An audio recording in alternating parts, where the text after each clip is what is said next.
হযরত লুকমান হাকিম আলাইহিস সালামের কাছে একজন রোগী আসলেন, মুমূর্ষ রোগী, সম্ভবত ক্যান্সারের একজন রোগী। আয়েশা বলে, হে লুকমান হাকিম, এলাকার সব মানুষ মিলে তোমার কাছে আমাকে পাঠিয়েছেন, কি হয়েছে তোমার? ওই আমি হাসপাতালে গেলাম, হাসপাতালের চিকিৎসা ফেল, ডাক্তার আমাকে নাম কেটে হাসপাতাল থেকে বের করে দিয়েছে। কয়ে যা খাইবার মন চায় খেয়ে ফেলেন, কয়েকদিন পর আপনি দুনিয়া থেকে বিদায় হয়ে যাবেন।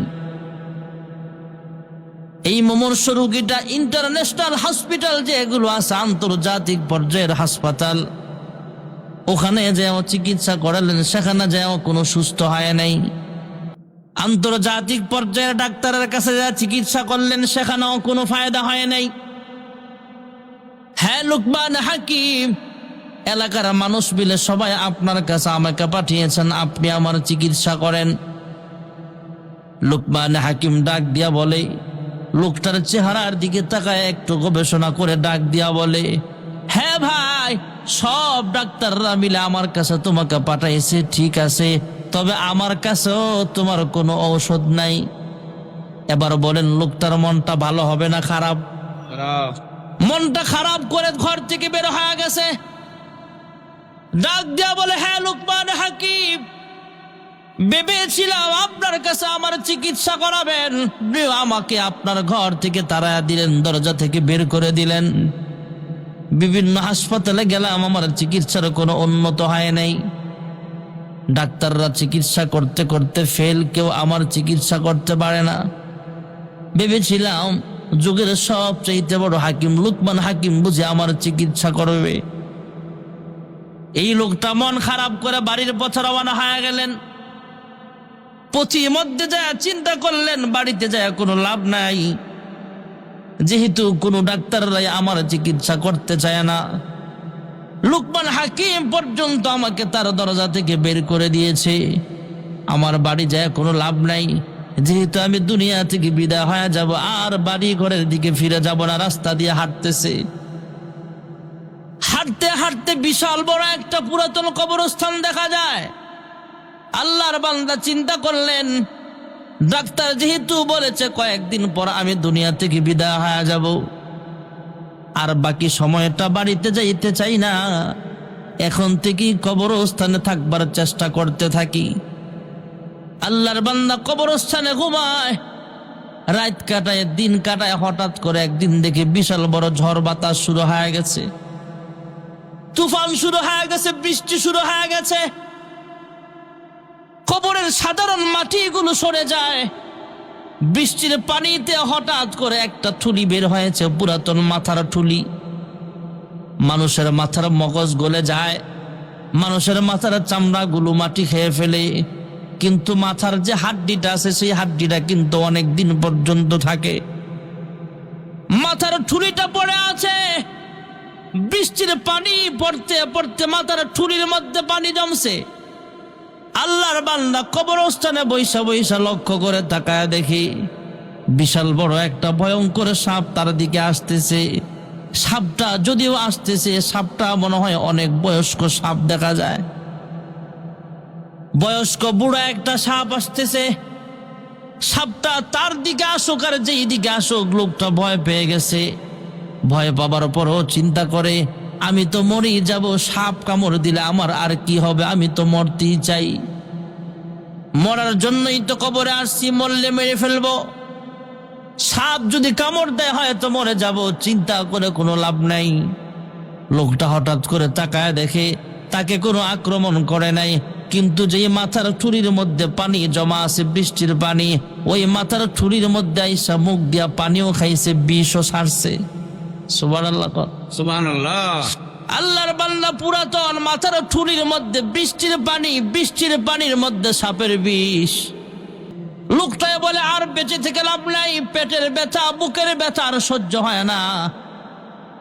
এই লোকটা ওই বাটির মধ্যে যে পানি ছিল, তথা পুরাতন কবরের মাথার ঠুরির মধ্যে যে পানি জমছে, সাপ আইসা বিষ ঢালছে, ওই বিষাক্ত পানিটা খেয়ে ফেললেন। জোরে করুন সুবহানাল্লাহ।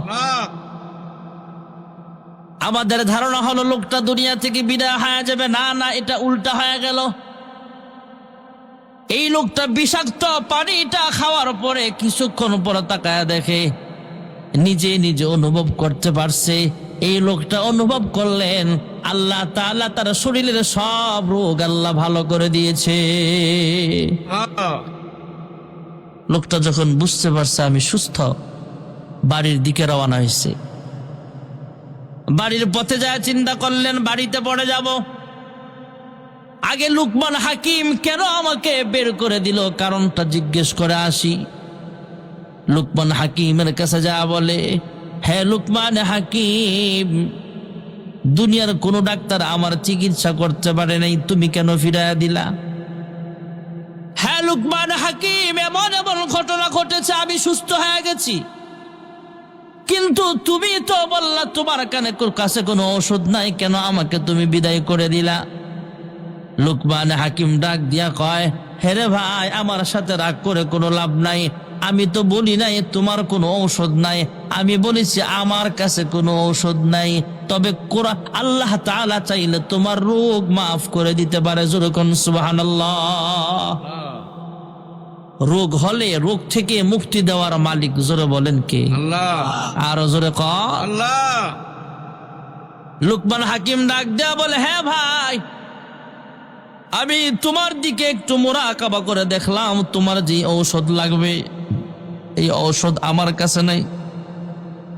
নির্দিষ্ট সময়ের এত বছর আগের পুরাতন কবরের একটা মাথার ঠুরি লাগবে, আবার এই মাথার ঠুরির মধ্যে নির্দিষ্ট পরিমাণের বৃষ্টির পানি লাগবে। আমি পাবো কোথায় মাথার ঠুলি? আবার এই মাথার ঠুলির মধ্যে বৃষ্টির পানি কোথায় পাবো? আবার এমুক বয়সের এত বছর আগের একটা সাপ বিদ্ধ সাপের নির্দিষ্ট পরিমাণের বিষ লাগবে। আমি এমন মুরব্বী সাপ কই থেকে ধরে আনবো? আর সাপ তো আর আমার কথাই বিষ ছাড়বে না, বেশিও ছাড়তে পারে আবার কমও ছাড়তে পারে।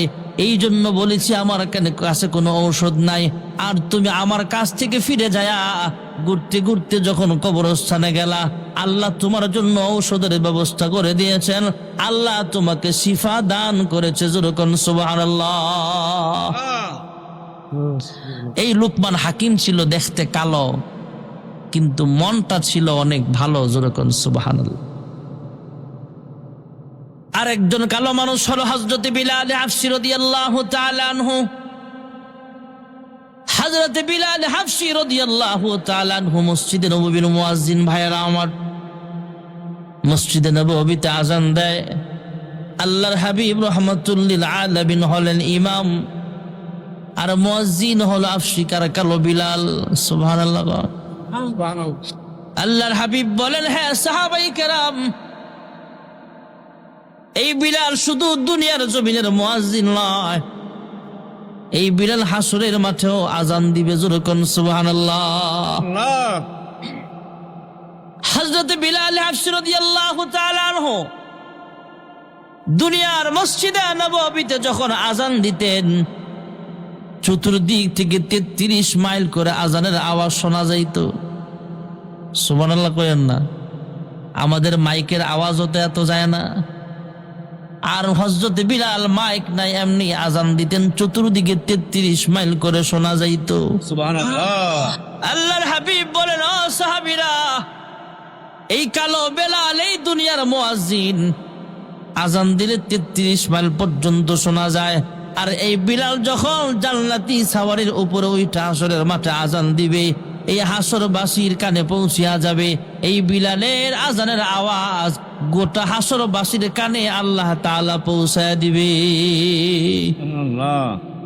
তাহলে কালো মানুষের দাম আছে না নেই? আরো জোরে কর। আল্লাহ রাব্বুল আলামিন কালো আর সুন্দর দেখা জান্নাত দিবে না, ঈমান দেখা জান্নাত দিবে। আল্লাহ রাব্বুল আলামিন এই দুনিয়াতে অনেক মানুষ লম্বা, অনেক মানুষ খাটো, অনেক মানুষ কালো, অনেক মানুষ সুন্দর। জান্নাতে আল্লাহ একটা কালো মানুষও রাখবে না। জান্নাতে মানুষগুলোকে মহান আল্লাহ রাব্বুল আলামিন ইউসুফ আলাইহিস সালামের মতো সুন্দর বানায়া দিবে। সুবহানাল্লাহ। এখানে অনেক বৃদ্ধ মানুষ আছে, আমাদের বয়স বাড়ে, আল চুল দাড়ি পাকতে থাকে, কিন্তু আমাদের কিন্তু চায় না মন যে আমি বুড়া হয়ে যাই। জান্নাতের মধ্যে মহান আল্লাহ রাব্বুল আলামিন আমাদের এই আশাটা পূরণ করবে। দুনিয়ার জমিনে আমরা কিন্তু জোয়ান থাকবার চাই, কিন্তু চিরদিন যৌবনকাল থাকে না। আর জান্নাতের মধ্যে আল্লাহ রাব্বুল আলামিন এই আশাটা পূরণ করবে, জান্নাতি মানুষ কোনোদিন বৃদ্ধ হবে না। জোরে কোন সুবহানাল্লাহ। দুনিয়ার জমিনে আমি চাই আমার বিবি বাচ্চা সবকিছু ভালো থাকুক। দুনিয়ায় চলার মেন সম্বল হলো একটা ফ্যামিলি। কাহারো যদি সন্তান বেশি হয় তার দাম সমাজের ভিতরে আলাদা থাকে, কাহারো ভাই বোন বেশি থাকলে তার দাম সমাজের ভিতরে আলাদা। আল মাল ওয়াল বানুন জিনাতুল হায়াতিদ দুনিয়া। দুনিয়ার মধ্যে সম্পদ যেমন সম্বল, সন্তান আদিও একটা সম্পদ, দুনিয়ার সম্পদ এটা। ভাইয়েরা আমার, বন্ধুরা আমার, আল্লাহ তাআলা দুনিয়াতে একটা স্যাম্পল বানিয়েছে। আল্লাহ ডাক দেয়া কয়, হে বান্দা, দুনিয়ার মধ্যে তোমাকে বিবাহ করায়া দেখছি, তুমি বউ পছন্দ করো। সুবহানাল্লাহ কন্যা, সুবহানাল্লাহ। যতই বউ পছন্দ করো, একটা দুইটা তিনটা সর্বোচ্চ চারটা, এর বেশি জায়েজ নাই। আর জান্নাতের মধ্যে কমপক্ষে 70টা হুর তোমার সাথে বিবাহ পড়ায়া দিব। সুবহানাল্লাহ কয় না রে? কয় হুজুর, একটা দুইটা তিনটা চারটা মানে এটা সরকারি আইন না, এটা হলো কোরআনী আইন। সুবহানাল্লাহ কোন, সুবহানাল্লাহ। আজকে সমাজের ভিতরে আমাদের বাংলাদেশের কিছু আইন যদি ইসলামিক ধাঁচে থাকতো শুধু বিবাহের বিধানের ক্ষেত্রে, তাহলে বাংলাদেশে এত গুনাহ হইতো না। সরকার শুধু এতটুকু যদি আইন করত সৌদি আরবের মতো, যে কেউ যদি এতটুকু সম্পদের মালিক হয়, এত টাকার মালিক হয়, তাকে দ্বিতীয় বিবাহ করার অনুমতি আছে। যখন ধনাঢ্য মানুষগুলো দ্বিতীয় বিবাহ করত, তাহলে সমাজের মধ্যে অনেক জেনা কমে যেত। বিবাহটা অনেক কঠিন করে ফেলেছি আমরা, এই জন্য সমাজে গুনাহটা করা সহজ। সমাজে গুনাহ করা সহজ, বিবাহ করা কঠিন হয়ে গেছে। বিবাহটাকে সহজ করেন, গুনাহ কমে যাবে। আল্লাহর হাবিব রাহমাতুল লিল আলামিনের কাছে একজন সাহাবী এসে বলে, ইয়া রাসূলুল্লাহ, ইয়া হাবিবাল্লাহ, আমার কামাইতে বরকত নাই। দুজাহানের সরদার ডাক দেয়া বলে, হ্যাঁ সাহাবী, বিবাহ শাদী করছো কিনা? কয় না। কয় যাও বিবাহ করে আসো। সুবহানাল্লাহ কন্যা, সুবহানাল্লাহ। আমাকে পোলাপেন যদি কামাই না করে আর যদি বিবাহ করতে যায়, আমরাই তো বিবাহ দিব না। আর আল্লাহর হাবিব বলতেছেন, যাও বিবাহ করো, আল্লাহ বরকত দেওয়ার মালিক। জোরে কোন সুবহানাল্লাহ। সুবহানাল্লাহ।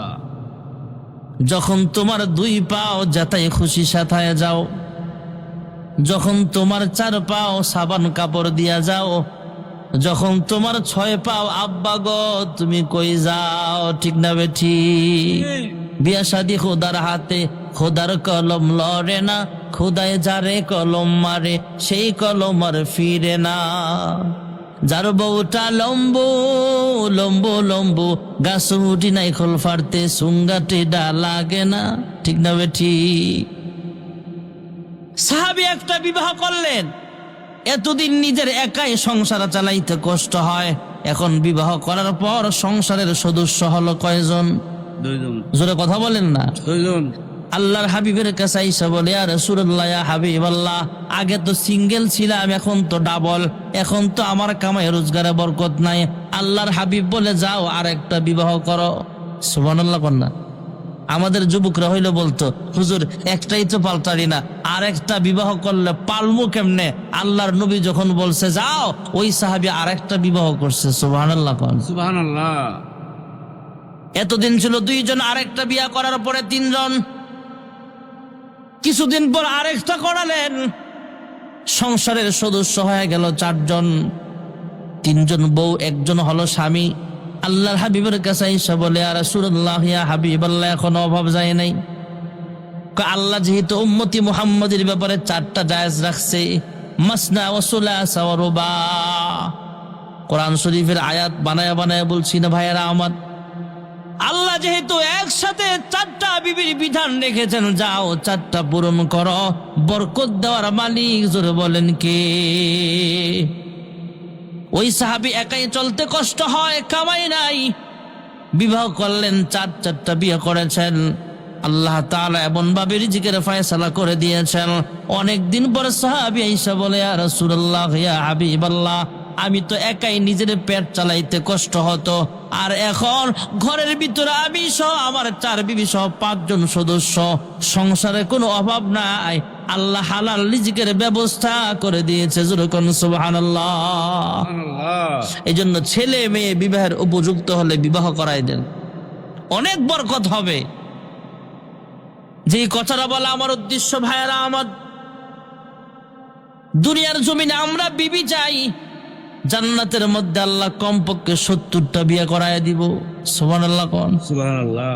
মা বোনেরা, আপনারা মন খারাপ করে লাভ নাই। বলবেন, হুজুর একজন স্বামী যদি 70 জন বউ পায় তাহলে মনে হয় আমাকে ভুলে যাবে। না না, 70 জন মিলায়া যা সুন্দর হবে, আপনি দুনিয়াতে কালো হন বা শ্যামলা হন বা ফর্সা হন, জান্নাতের ভিতরে হুরদের চাইতে সবচাইতে সুন্দর বেশি আপনাকে দেখা যাবে। সুবহানাল্লাহ। এখন বলবেন, হুজুর পুরুষ মানুষ 70টা বউ পাইব, 72টা বউ পাইব, আমরা তো একটাই পাইলাম। জান্নাতি নারীরা একাধিক স্বামীর আশা করে না। সুবহানাল্লাহ বলনা। সুবহানাল্লাহ। আল্লাহ তাআলা একজন স্বামীর ভিতরে 1000 জন পুরুষের বরকত দিয়া দিবে। যেরকম সুবহানাল্লাহ। দোয়া হয়ে যাবে। ভাইয়েরা আমার, অল্প সময়ে বসেন। জান্নাতের ভিতরে মহান আল্লাহ রাব্বুল আলামিন সবকিছু পরিবেশন করবে। জান্নাতের ভিতরে আল্লাহ তাআলা মাটির নির্যাস থেকে রুটি বানাইবেন, আর মাছের কলিজা বুনা করে নাস্তা খাওয়াবে।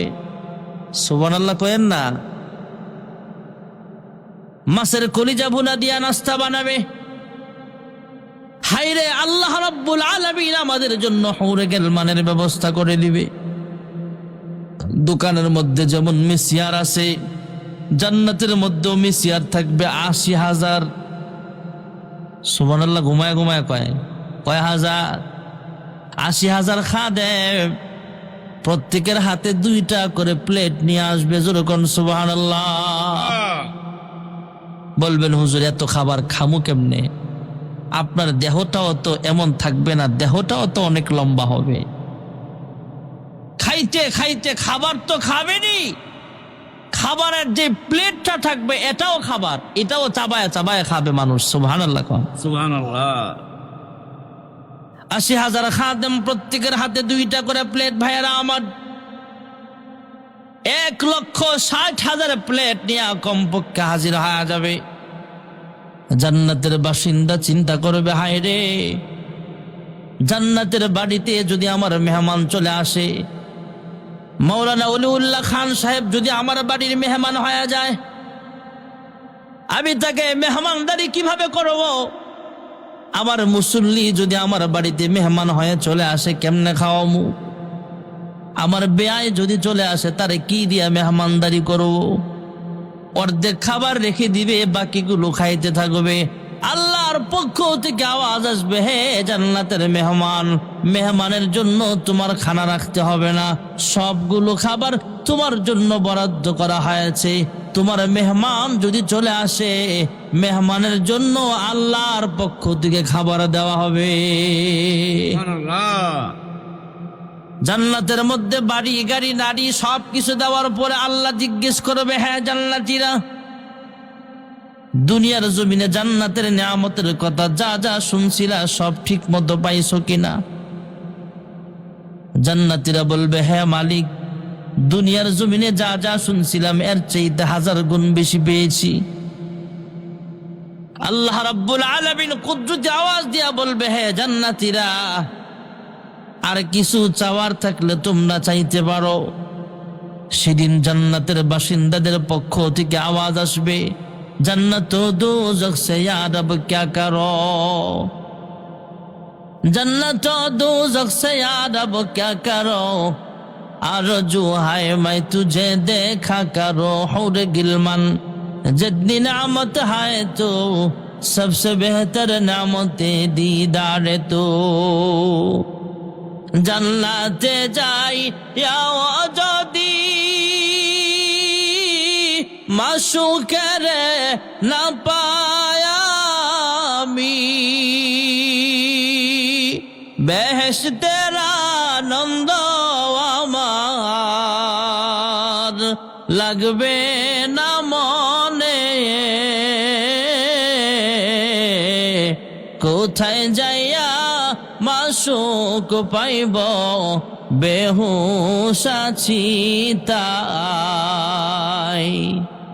জান্নাতের পক্ষ থেকে আওয়াজ আসবে, জান্নাতের বাসিন্দাদের পক্ষ থেকে আওয়াজ আসবে, হে মালিক, দুনিয়ার জমিনে ওয়াজ মাহফিল আইসা জান্নাতের নিয়ামতের কথা শুনতাম, হে আল্লাহ তোমার কুদরতি পায়ে সাজদা দিতাম, হে মালিক তোমার কুদরতি চেহারাখানা আমরা কোনোদিন দেখি নাই, আয় আল্লাহ জান্নাতে দেওয়ার জাহান্নামে দাও, এমন একটা জায়গায় আমাকে রাখার ব্যবস্থা করে দিও যেখান থেকে তুমি আল্লাহকে এক নজর দেখতে পাই। যেরকম সুবহানাল্লাহ। আল্লাহ তোমার দিদার চাই, তোমাকে দেখতে চাই। আল্লাহ তাআলা একটা ওয়াজ মাহফিলের আয়োজন করবে। আমি আগেই বলেছি আর দুনিয়া দারুল মিসাল, দুনিয়াটা হলো উদাহরণ, দুনিয়াটা হলো স্যাম্পল, পরকাল হলো গোডাউন। এই ওয়াজ মাহফিলটাও স্যাম্পল, আসল ওয়াজ মাহফিল হবে জান্নাতে। সুবহানাল্লাহ। সুবহানাল্লাহ। জান্নাতের ওয়াজ মাহফিলে অংশগ্রহণ করার ইচ্ছা আসেনি? আল্লাহ সবাইরে কবুল করে, জোরে কোন আমিন। জান্নাতের ওয়াজ মাহফিল আল্লাহ সাজাবে। বাবু সালাম জান্নাতের ভিতরে বিশাল বড় স্টেজ করা হবে, প্যান্ডেল করা হবে। একটা রুম থাকবে এমন, যেই রুম এত বিশাল বড় রুম একটা থাকবে, যেই রুমের ভিতরে সমস্ত জান্নাতের একসাথে জায়গা হয়ে যাবে। সুবহানাল্লাহ। সুবহানাল্লাহ কয় না? আল্লাহ রাব্বুল আলামিন জান্নাতি বাসিন্দাদেরকে ঢালা বিছানার মধ্যে বিছাবে না। আপনারা তো ঈদগাহের মাঠে বিছানা বিছায়া বসেছেন, আর বক্তা সাহেবদের জন্য কয়েকটা চেয়ারের ব্যবস্থা করা হয়েছে, বিশেষ মেহমানের জন্য চেয়ারের ব্যবস্থা করা হয়েছে। আর জান্নাতের মধ্যে ঢালাও কোনো বিছানা থাকবে না। জান্নাতের বাসিন্দাদেরকে আলা ফুরুশিম মারফুআ আল্লাহ রাব্বুল আলামিন অর্ধশায়িত চেয়ার দিবে, যেই চেয়ারের উচ্চতা হলো জমিন থেকে আসমান পর্যন্ত। যুরকান সুবহানাল্লাহ। অর্ধশায়িত চেয়ারের মধ্যে জান্নাতীরা আপন আপন আসন অলঙ্কৃত করবেন। মহান আল্লাহ রাব্বুল আলামিন একটা স্টেজ কায়েম করবেন, সেখানে প্রধান মেহমান থাকবে, বিশেষ মেহমান থাকবে। বিশেষ মেহমান থাকবেন হযরত দাউদ পয়গম্বর আলাইহিস সালাতু ওয়াস সালাম। হযরত দাউদ পয়গম্বর আলাইহিস সালাম দুনিয়ার জমিনে তো কণ্ঠটা আল্লাহ তাআলা অনেক সুন্দর দিয়েছিলেন। দাউদ পয়গম্বর সমুদ্রের কিনারায় বসে যখন বয়ান করতেন, কোরআন তেলাওয়াত করতেন, তথা ওনার কাছে আল্লাহ যে আসমানি কিতাব দিয়েছেন, জাবুর কিতাব, তিনি তেলাওয়াত করতেন। হযরত দাউদ পয়গম্বর আলাইহিস সালাতু ওয়াস সালাম সমুদ্রের কিনারায় বসে যখন তেলাওয়াত করতে আরম্ভ করে দিত, সমুদ্রের মাছগুলো পানির নিচ থেকে ভাইসা ভাইসা উপরে উঠা যাইত। খানা পিনা চলাফেরা বন্ধ করে দাউদ নবীর তেলাওয়াত শুনতে ব্যস্ত হয়ে যাইত। সুবহানাল্লাহ। হযরত দাউদ পয়গম্বরকে আল্লাহ তাআলা বিশেষ মেহমান বানাবেন। হযরত দাউদ পয়গম্বর আলাইহিস সালাম সেদিন তেলাওয়াত আরম্ভ করিয়া দিবে। আল্লাহ রাব্বুল আলামিন এক পর্যায়ে বিশেষ মেহমানের সময়সীমা যখন শেষ হয়ে যাবে, প্রধান মেহমানকে ডাকবেন। প্রধান মেহমান হলেন আমার আপনার নবী, বিশ্ব নবী রাহমাতুল লিল আলামিন। আর সেই ওয়াজ মাহফিলে সভাপতির আসন অলঙ্কৃত করবেন আহকামুল হাকিমিন আল্লাহ রাব্বুল আলামিন। যুরকুন সুবহানাল্লাহ। এবার প্রধান মেহমান তেলাওয়াত শুরু করে দিবেন। প্রধান মেহমানের সময় শেষ হওয়ার পরে আল্লাহ ডাক দিয়া বলবে, এ জান্নাতীরা, দাউদ নবীর কণ্ঠ আমি আল্লাহ তাআলা বানিয়েছি, আমার হাবিবের কণ্ঠস্বর আমি আল্লাহ দান করেছি। আমি আল্লাহর কণ্ঠে কোনোদিন তোমরা তেলাওয়াত শোনো নাই। এ জান্নাতীরা, এবার আমি তোমাদেরকে আমার নিজের কুদরতি কণ্ঠ দিয়ে তেলাওয়াত শোনাবো। সুবহানাল্লাহ। আল্লাহ সেদিন জান্নাতি বাসিন্দাদের সামনে আসবে। সামনে আইসা জান্নাতের বাসিন্দাদেরকে সালাম দিবে। সুবহানাল্লাহ কন্যা। সুবহানাল্লাহ। সালামু কওলাম মির রাব্বির রাহিম। আল্লাহু আকবার। জান্নাতের বাসিন্দাদেরকে সালাম দিয়া দিবে ভাইয়ারা আমার। জান্নাতি বাসিন্দাদেরকে মহান আল্লাহ রাব্বুল আলামিন কুদরতি জবান লড়াইয়া লড়াইয়া সালাম দিবে। আল্লাহ তাআলা কুদরতি আসনে বসবে। আমি একজন বক্তা সাহেব, আমার জন্য চেয়ারের ব্যবস্থা আছে, সভাপতির জন্য আলাদা চেয়ারের ব্যবস্থা আছে। আমি একজন বক্তা মানুষ, আমার জন্য যেমন চেয়ারের ব্যবস্থা, ভাইয়েরা আমার, বন্ধুরা আমার, চেয়ারম্যানের জন্য ইউনিয়ন পরিষদের চেয়ারের ব্যবস্থা আছে। পার্লামেন্টের ভিতরে সংসদ সদস্যদের জন্য চেয়ারের ব্যবস্থা আছে। মহান আল্লাহ তাআলা ডাক দিয়া বলে, হে বান্দা বান্দিরা রে, তোমরা মনে করেছো আমি আল্লাহর বুঝি চেয়ার নাই? আমি আল্লাহরও একটা কুদরতি কুরসি আছে। যেরকম সুবহানাল্লাহ।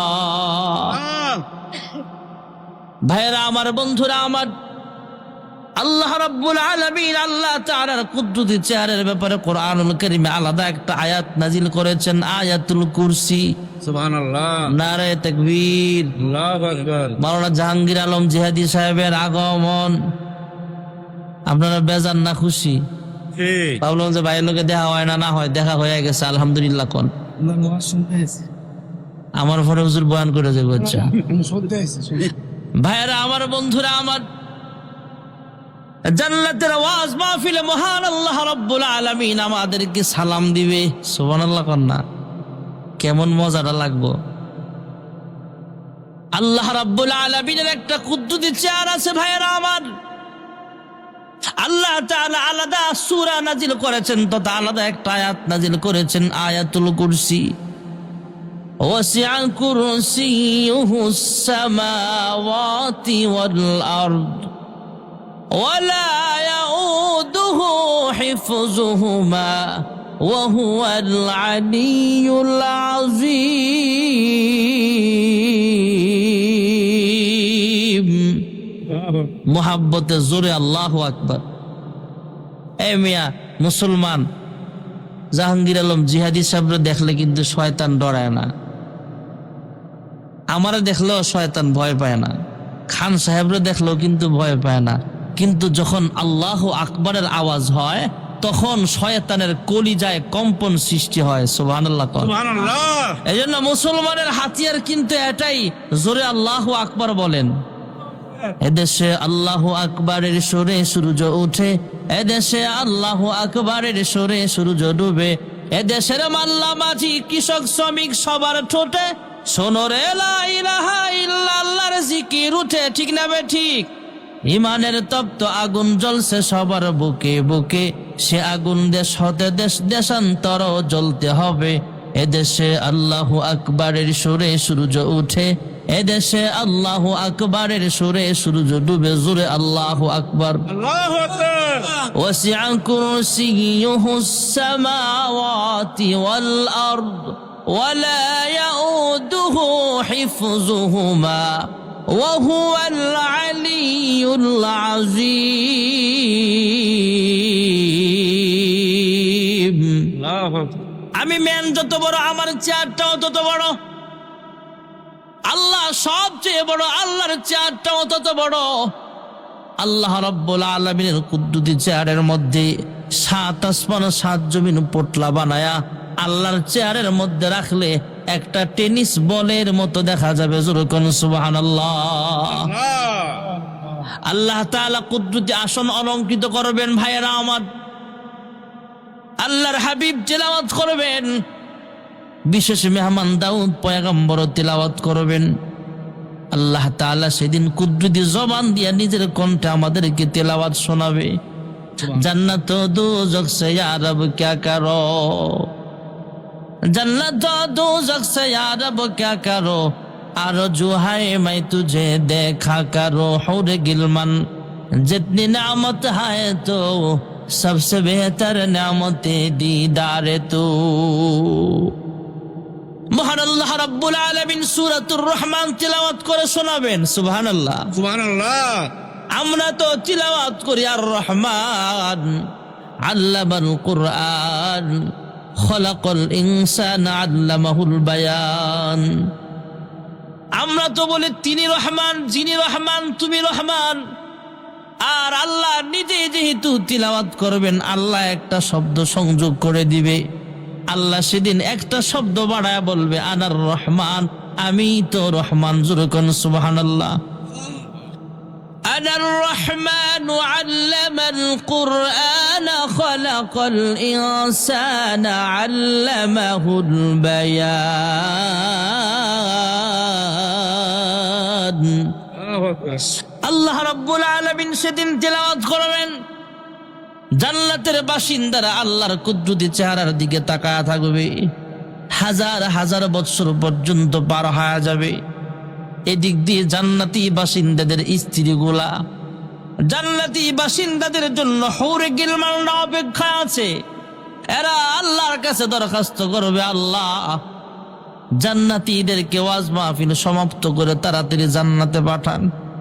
জান্নাতি বাসিন্দাদের আরামের ব্যবস্থা করি, জান্নাতি বাসিন্দাদের জন্য খাবারের ইন্তজাম করি, জান্নাতি বাসিন্দাদের জন্য আমরা সুন্দর আরামের বিছানার ব্যবস্থা করে রেখেছি। যেরকম সুবহানাল্লাহ। সুবহানাল্লাহ। হাজার হাজার বছর পার হয়ে যাবে, এক পর্যায়ে আল্লাহ রাব্বুল আলামিন জান্নাতের ওয়াজ মাহফিল সমাপ্ত করে দিবেন। মহান আল্লাহ রাব্বুল আলামিন জান্নাতি বাসিন্দাদের পিঠের মধ্যে কুদরতি হাত বুলায়া বুলায়া বলবে, হে জান্নাতীরা রে, আপন আপন জান্নাতে ফিরিয়া যাও, আপন আপন ঘরে ফিরে যাও। আবার যখন তোমাদের সাথে দেখা হবে, যখন তোমাদের মন চাইবে আমি আল্লাহকে দেখার জন্যে, আমি আল্লাহ কুদরতি ভাবে তোমার সামনে আমি আল্লাহ হাজির হয়ে যাব। সুবহানাল্লাহ। সুবহানাল্লাহ।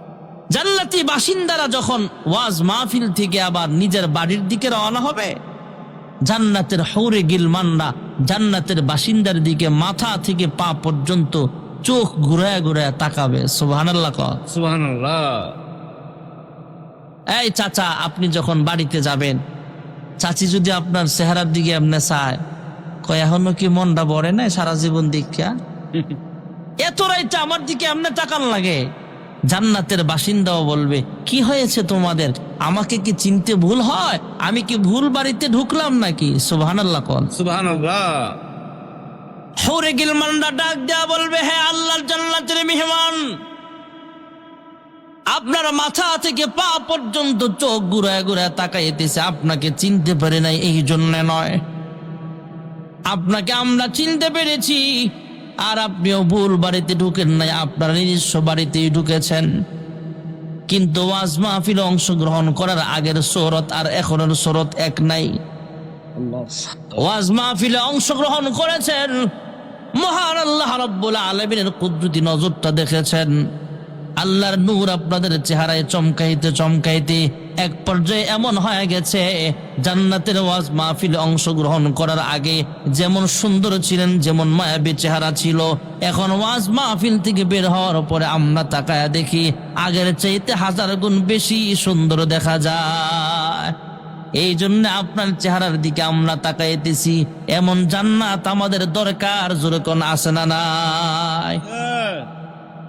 আমার তেলাওয়াতকৃত আয়াতে মহান আল্লাহ রাব্বুল আলামিন বলেন, ইন্নাল্লাযীনা আমানু ওয়া আমিলুস সালিহাতি কানাত লাহুম জান্নাতুল ফিরদাউসি নুজুলা। নিশ্চয়ই যারা ঈমান আনবে, নেক আমল করবে, আমি আল্লাহ তাআলা তাদেরকে জান্নাতুল ফিরদাউসের মেহমান বানায় দিব। সুবহানাল্লাহ ওয়ালহামদুলিল্লাহ লা ইলাহা ইল্লাল্লাহ লা ইলাহা ইল্লাল্লাহ লা ইলাহা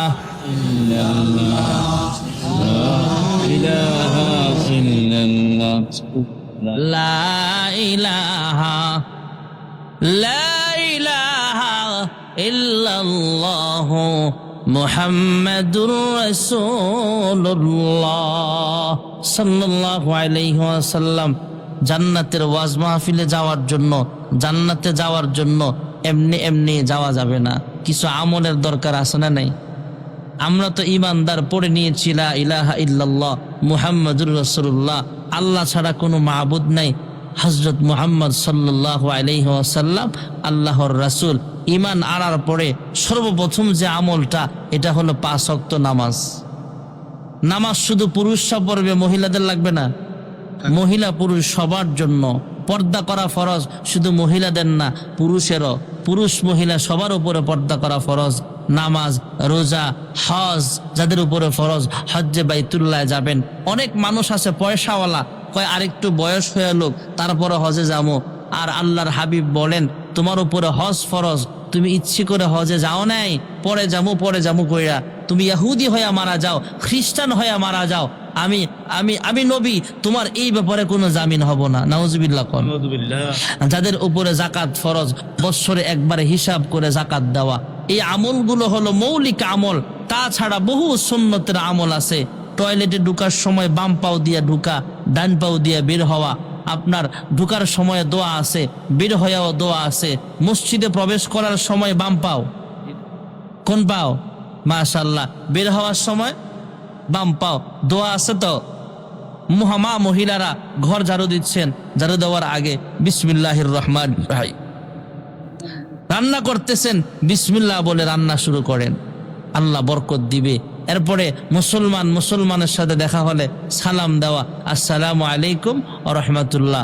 সালামের জবাব ওয়া আলাইকুম আসসালাম ওয়া রাহমাতুল্লাহ। আর অনেক আমল আছে, আমল করা আর গুনাহ থেকে বেঁচে থাকা। বর্তমানে এমন একটা গজব শুরু হয়েছে, হুদা লাইতে। আর এই গজবে সৌদি আরব রেও ধরছে, কালেমার পতাকাগুলো নামছে। এরা কারবার দেখছেন না অবস্থা?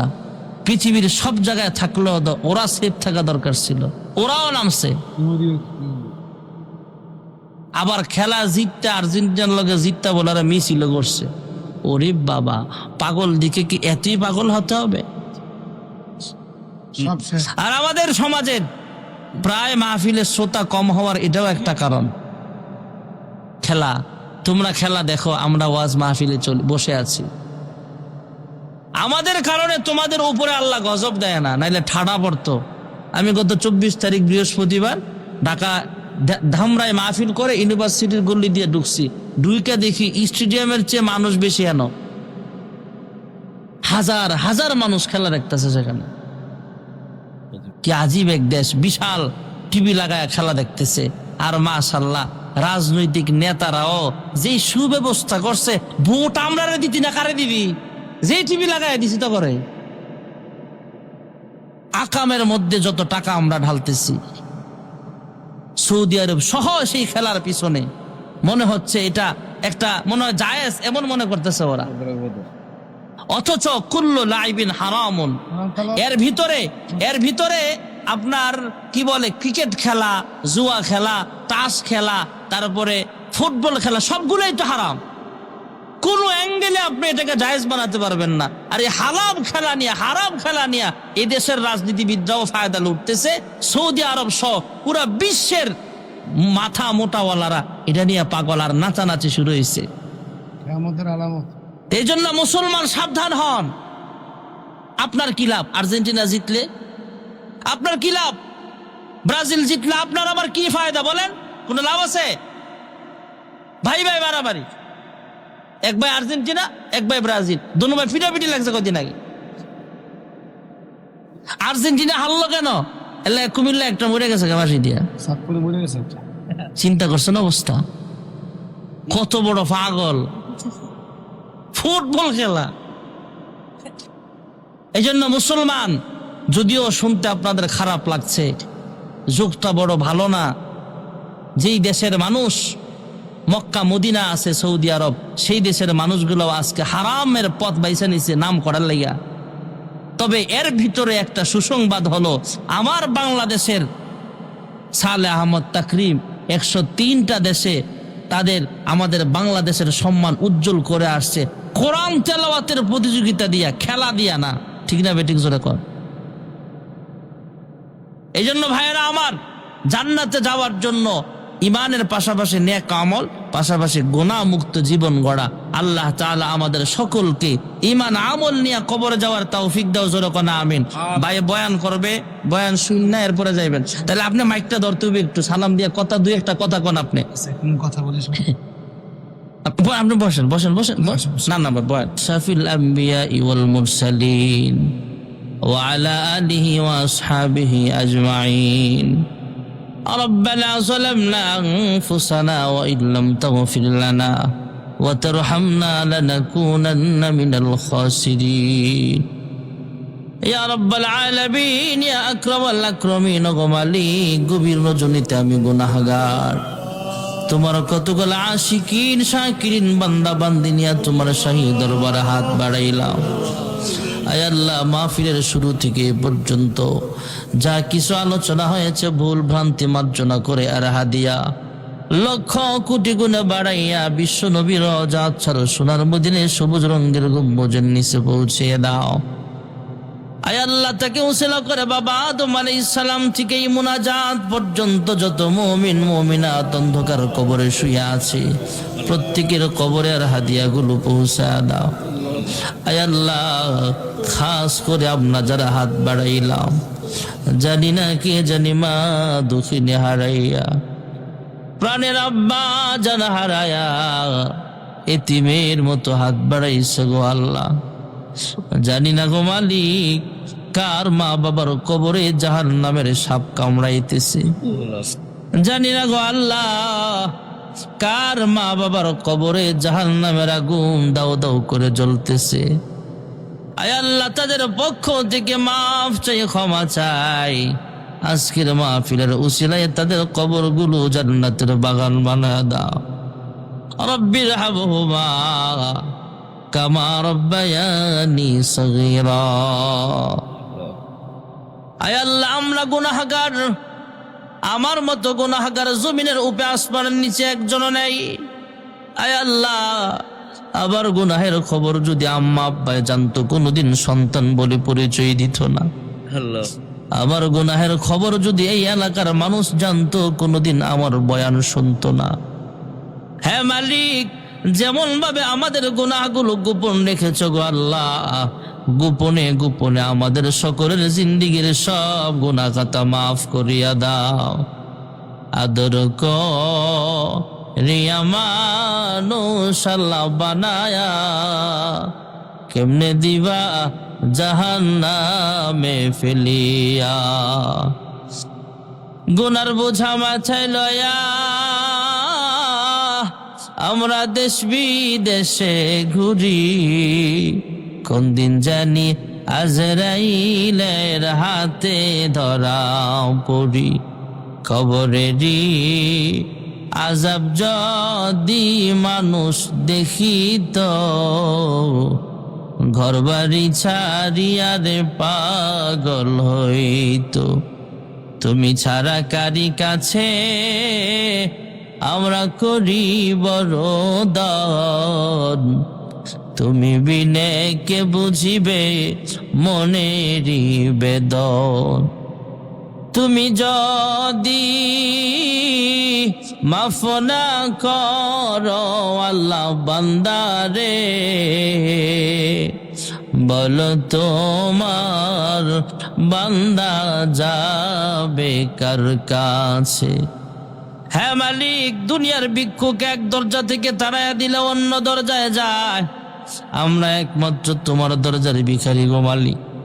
তুমি ছাড়া আমাদের মাফ করানোওয়ালা আর কেউ নাই, তোমার দরবার ছাড়া আমাদের আর কোনো দরবার নাই। ফিরাইয়া দিও না, আমাদের জিন্দিগির সব গুনাহ খাতাগুলো মাফ করিয়া দাও।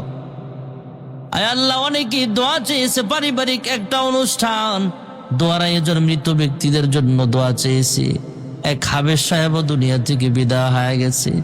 যারা আয়োজন করেছে, এদের পিতা মাতা আত্মীয় স্বজন যারা কবরে আছে, প্রত্যেককে তুমি মাফ করিয়া দাও।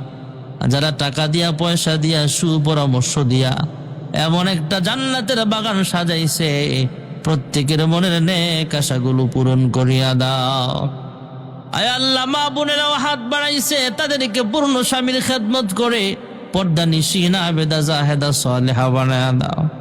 আমাদের প্রত্যেকটি সন্তান কোরআনী শিক্ষায় শিক্ষিত হয় পিতা মাতা ও সমাজের খেদমত করার তৌফিক দান করো। আয় আল্লাহ আমাদের সকলকে 5 ওয়াক্ত নামাজি বানাও। আয় আল্লাহ আমাদের সকলকে সুন্নতি দাড়িওয়ালা বানায়া দাও। আমাদের সকলকে সুন্নতি টুপিওয়ালা বানায়া দাও। আয় আল্লাহ সব সময় সুন্নত তরিকায় চলার তৌফিক নসিব করিয়া দাও। আয় আল্লাহ জানি না কার জন্য আজকের মুনাজাত জিন্দেগীর শেষ মুনাজাত হয়ে যায়, কার জন্য জানি মালাকুল মউত আজরাইল প্রস্তুতি নিচ্ছে। আয় আল্লাহ আমিও একদিন দুনিয়া থেকে বিদায় হয়ে যাব। মানুষ দৌড়াইয়া মসজিদে যাবে এলান করার জন্য, কয়েকজন বড়ই পাতার গরম পানি করতে ব্যস্ত হয়ে যাবে। আল্লাহ আয় আল্লাহ মশারি টানায়া জীবনের শেষ গোসল দিয়া দিবে। আয় আল্লাহ কাফনের কাপড়ের প্যাকেট বানাবে, সাদা মার্কিন কাপড়ের প্যাকেট হওয়ার আগে হারামের 2টা কাপড়ে নিজেকে জড়াইয়া লব্বাইক লব্বাইক বলে বলে তোমার খানায় কাবা তওয়াফ করার তৌফিক সবাইকে নসিব করে দাও। আয় আল্লাহ মদিনার মানুষ কত ভাগ্যবান, মন চাইলে মদিনাতুল মুনাওয়ারায় চলিয়া যায়। মক্কার মানুষ কত ভাগ্যবান, মন চাইলে মক্কাতুল মুকাররমায় চলিয়া যায়। আমরা কপাল পোড়া 6000 কিলোমিটার দূরের মানুষ, কিন্তু মন চায় বারবার মক্কা মদিনায় যাইতে। আয় আল্লাহ আমাদের টাকা নাই পয়সা নাই, আমাদেরকে বারবার মক্কা মদিনা দেখার তৌফিক দাও। আমাদের একজনকে হজ না করায় তুমি মরণ দিও না গো আল্লাহ। আয় আল্লাহ যারা অসুস্থ শিফায়ে কামেলা আজলা দান করো, যারা অভাবে আছে অভাব দূর করে দাও, যারা ঋণগ্রস্ত আছে ঋণ পরিশোধ করার তৌফিক দান করো, সর্বপ্রকার বালা মুসিবত থেকে হেফাজত ফরমাও। আল্লাহুম্মা ইহফাজনা মিন কুল্লি বালাইদ দুনিয়া ওয়া আযাবিল আখিরা ওয়া তাওয়াফানা মুসলিমা ওয়া আলহিকনা বিস সালিহিন। আয় আল্লাহ এই এলাকার কৃতি সন্তান আমার পাশে বসা জিহাদি সাহেব, আয় আল্লাহ অনেক মোহাব্বতের মানুষ, খান সাহেব বসা অনেক মোহাব্বতের মানুষ। এখানের মানুষগুলো আমাকে মোহাব্বত করে, আমিও মোহাব্বত করি। এই মোহাব্বতটা তুমি জান্নাত পর্যন্ত কবুল করে নিও। এই আল্লাহ আমাদের জাতের পিতা মাতা বেঁচে আছে, লম্বা নেক হায়াত দাও। জিহাদি সাহেবের আম্মা বেঁচে আছে, আমারও মা বেঁচে আছে। ওনারও আব্বা নাই, আমারও তো আব্বা নাই। আয় আল্লাহ আমাদের আম্মা যারা বেঁচে আছে তাদেরকে লম্বা নেক হায়াত দান করো, সুস্থতার হায়াত দান করো, খেদমত করার তৌফিক নসিব করিয়া দাও। সুবহান রাব্বিকা রাব্বিল ইজ্জাতি আম্মা ইয়াসিফুন ওয়া সালামুন আলাল মুরসালিন ওয়ালহামদুলিল্লাহি রাব্বিল আলামিন ওয়ারহামনা মাআহুম বিরহমাতিকা ইয়া আরহামার রাহিমিন। আসসালামু আলাইকুম ওয়া রাহমাতুল্লাহ।